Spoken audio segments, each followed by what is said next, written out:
மிதுன ராசி நேயர்களே, உங்கள் ராசியாதிபதி புதன் சூரியன் செவ்வாய் சேர்க்கை பெற்று 9 சஞ்சரிப்பதும் 3 கேது 10 சுக்கிரன் உச்சம் பெற்று சஞ்சரிப்பதும் சிறப்பான அமைப்பாகும். இதன் காரணமாக ஒரு சில வளமான பலன்களை நீங்கள் பெறக்கூடிய ஒரு வாய்ப்புகள் உண்டு. வெளியூர் தொடர்புகள் மூலமாக அனுகூலமான பலன்கள் கிடைக்கும்.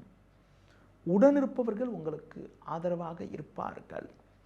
தொழிலில் புதிய யுக்திகளை பயன்படுத்தி ஒரு நல்ல வளர்ச்சியை பெறுவீர்கள். நண்பர்கள் மூலமாக ஒரு சில வளமான பலன்களை பெறுவீர்கள்.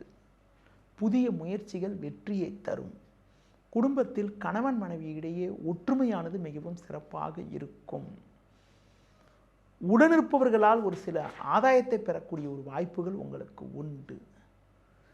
அடுத்து குறிப்பாக உங்கள் செயல்களுக்கு நல்ல ஒரு ஆதரவு கிடைக்கும். உத்தியோகத்தில் இருப்பவர்களுக்கு படிப்படியான வளர்ச்சிகளை அடையக்கூடிய ஒரு வாய்ப்புகள் உங்களுக்கு உண்டு. நண்பர்கள் மூலமாக ஒரு சில வளமான பலன்களை நீங்கள் பெறுவீர்கள். கடந்த கால பிரச்சனைகள் எல்லாம் தற்போது படிப்படியாக விலகி ஒரு வளமான முன்னேற்றத்தை நீங்கள் பெறுவீர்கள்.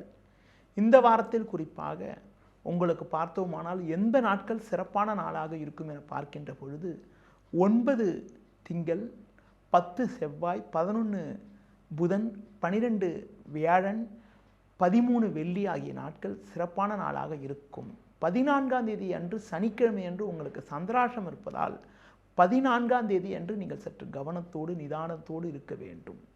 இந்த வாரத்தில் நீங்கள் குறிப்பாக பெருமாள் வழிபாடு மேற்கொள்வது, தட்சிணாமூர்த்தி வழிபாடு மேற்கொள்வதன் மூலமாக ஒரு சில வளமான பலன்களை நீங்கள் பெறக்கூடிய ஒரு வாய்ப்புகள் உண்டாகும்.